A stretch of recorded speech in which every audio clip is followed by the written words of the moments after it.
Hey, Frank Ray here. I want to get this message out on a Saturday for you because I think it's important right now based on everything that I'm hearing coming into the National Real Estate Post bombarding us right now. And that is this, that the market's definitely different. It's tougher. This is specifically for my mortgage guys out there. I'm going to run you through some stuff here I think is going to be very helpful for you. And that is that when things get tough like they are right now, we have to get back to the basics, which I'm sure we already know. But to me, what that means is we have to start physically with our mouth, asking as many people as we can a day for the business. And what I mean by that is asking somebody directly, being, can I help you? Would you like to get started? Or did you want to proceed with a loan application or try to get pre-qualified? That's asking somebody directly, right? Or asking for the referral. This could be from a referral partner, say a real estate agent, asking in this way, hey, before I let you go, if you're on a phone call, before I let you go, any pre-quals or pre-approvals I can help you with today? That's asking for the business, right? Or if you're talking to a past client on the phone, what's asking for the business, in my opinion, is you're talking to them on the phone, touching base, and if you can help them with anything, before I let you go, anybody else you know that I could talk to right now that might need my help with a purchase or refinance loan, right? So these are the things that qualify for asking for the business. Maybe one more, if you're talking to somebody in your current pipeline, you're updating them on something in the file before you hang up the phone. Hey, before I let you go, I'm trying to help as many people as I can. Is there anybody else you know that I could talk to right now that might need to get a purchase loan or should be looking at buying a home or might be considering doing a refinance, right? That qualifies as asking for the business. A text doesn't qualify.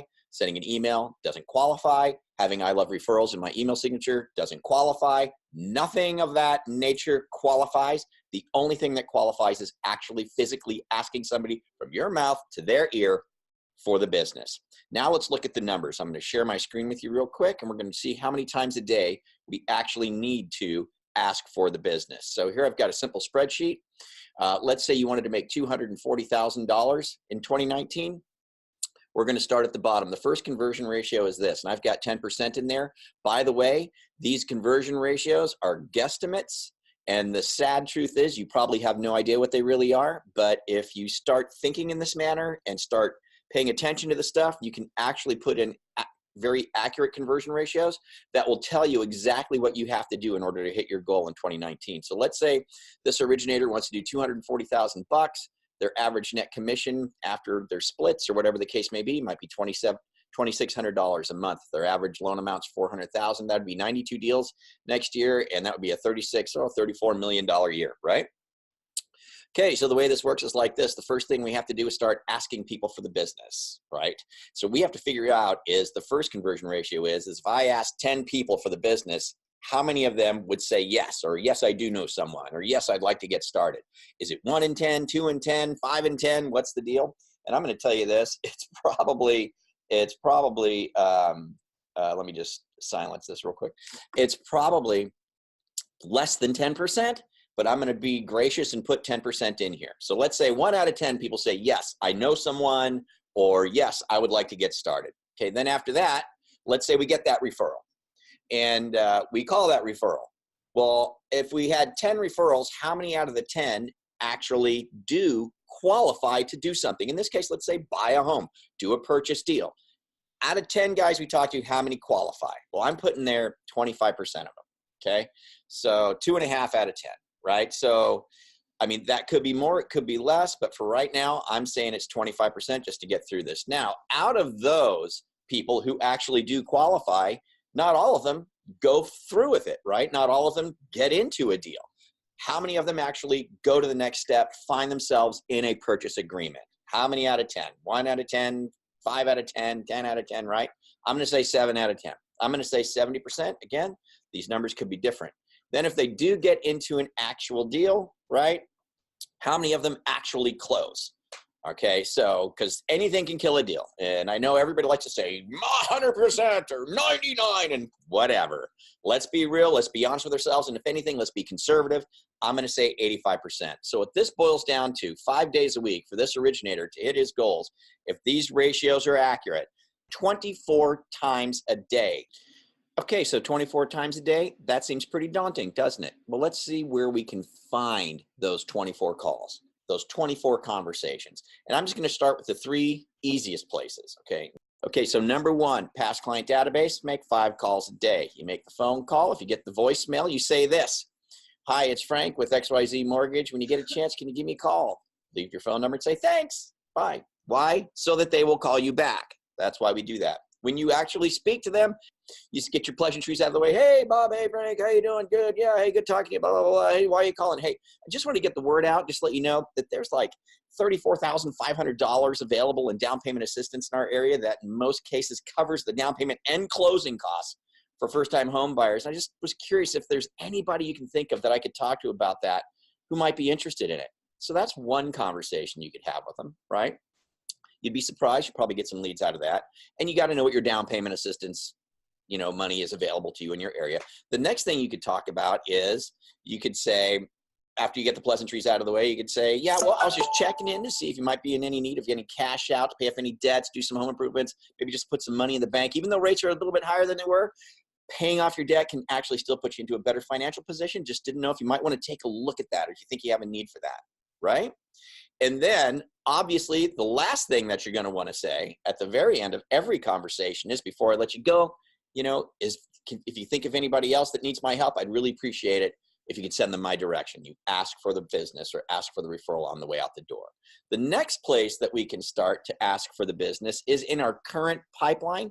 This is a greatly ignored area that could be just a gold mine to you. So let's consider this. The first place that I think you should ask for the business is on an initial pre-qual. Yes, immediately, right when you pre-qual somebody. I'll give you an example. You've spoken to a referral on the phone. You've started asking them some questions. You've kind of figured out in your head what they can or cannot do, right? Before you hang up the phone, I want you to say this.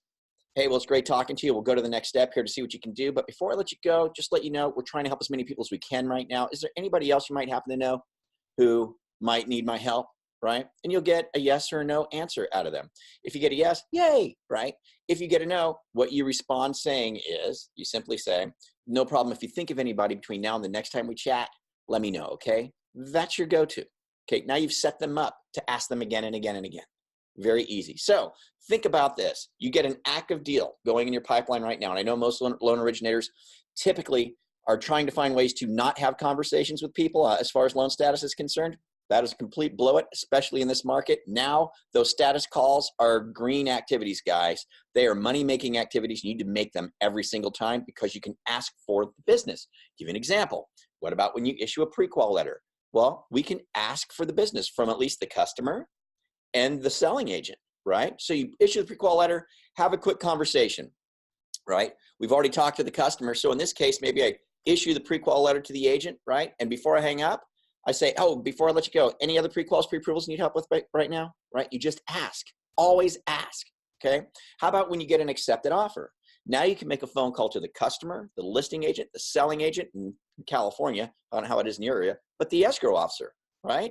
So we get an accepted offer, right? We can congratulate the selling agent. We can congratulate the borrower.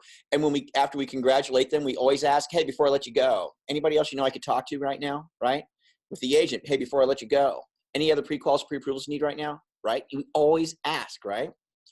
Now we can also, once we get the accepted offer, we can actually talk to the listing agent. We can talk to the escrow officer. Remember, if you ever get a voicemail, just say, I'm calling on this property, okay? Because they will call you back. When you get the listing agent on the phone, you say, hey, I'm just letting you know I'm doing the deal. Got the offer in here. Looks great. Just want to touch base with you. And I'll keep you updated as we go along. They're going to say, thank you very much. Then after that, you say, hey, fantastic. Before I let you go, you got any other pre-quals or pre-approvals that I might be able to help you with? Even if this is an agent you've never dealt with in your life. You say that. Also, the escrow officer. I had a great escrow officer that sent me a lot of business. Why? Because I asked. Okay? Update the escrow officer or the closing agent, whoever that is. Let them know what's happening. Let them know you're here to help them out. You keep them updated.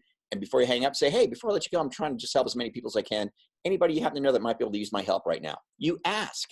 Okay, so if you look at it, you can make up your own milestones where you ask. I just put these in here and I figured out, okay, based on these milestones and the 4 people I can ask in every purchase transaction, I can update in every purchase transaction. That winds up being 27 opportunities in each purchase deal. Okay, 27 times you can ask for the business on one deal through that transaction. Okay. Now, I'm not going to say you're going to do it to all 4 people every single time, right? But if you've got a pipeline of 4, 5, 6 deals, something like that, multiply that by 27, you've got a lot of time. Okay. I mean, you've got a lot of opportunities where you can actually ask for the business. Let's say we get at least 5 a day.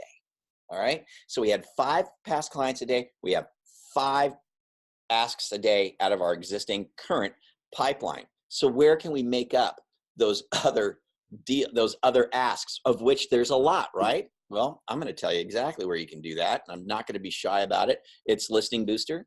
With Listing Booster, if you're a mortgage guy and you do Listing Booster the right way, the way that I will coach you personally and show you how to do it, right? You will easily be able to get another 15 a day in. Easily. And that'll be to listing agents, home sellers, for sale by owners, tax leads, consumers.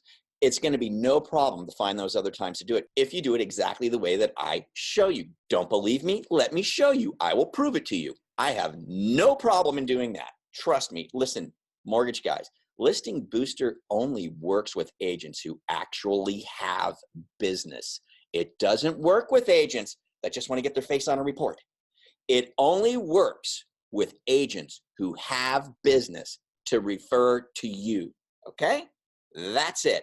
I want to show you how to get that done. All you got to do is click my calendar link down below, schedule an overview with me about Booster, right? And let me tell you this too, even if you're in Booster and you're struggling or you're failing and you don't think you're doing it right, you're probably not doing it right. You're probably missing huge opportunities. I can help you with that as well. Again, click my calendar link down below and schedule a 30-minute coaching call with me. I'll do it, no problem.